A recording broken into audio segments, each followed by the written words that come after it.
Et l'une des conséquences du conflit en Ukraine, c'est la pénurie, l'une des nombreuses pénuries de bouteilles et bocaux en verre. Indispensable par exemple pour conditionner le vin. Une bouteille sur 4 est fabriquée à l'étranger, en Ukraine surtout. Du coup, les producteurs doivent attendre au moins 2 mois pour recevoir leurs commandes. Exemple chez Thierry Moët, producteur dans le Chablis. Reportage signé Arthur Pereira.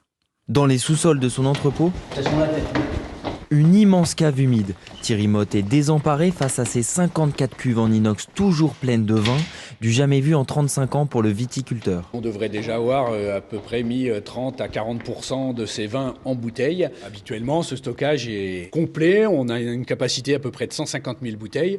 Et à ce jour, je suis à 30 000 bouteilles de vin en stockage. Une mise en flacon retardée d'1 mois, des livraisons reportées, parfois annulées. Alors il doit rassurer ses clients comme il peut, toujours plus nombreux à l'appeler. 60 bouteilles, c'est bon, mais pas plus. Les grands crus, pas grand-chose, parce que je suis sec aussi. Cette pénurie de verre s'ajoute à celle des étiquettes, des cartons ou encore des capsules, des exportations à l'arrêt et donc aucune rentrée d'argent possible. On va être 1 mois et demi sans trésorerie. Ça va être un préjudice d'environ 300 000 euros. Une bouteille qui valait 15 euros demain, avec toutes ces hausses, c'est des bouteilles qui vont prendre 1 euro facilement d'augmentation. Il y a urgence, les vendanges sont dans quelques mois maintenant. Sans la livraison de ces 70 000 bouteilles prévues début juin, le vigneron pourrait mettre sa prochaine récolte en péril. Je ne peux pas dire si j'aurai la totalité des bouteilles prévues pour libérer les cuves pour la vinification 2022. Fontenay-près-Chablis, Arthur Pereira, Europe 1.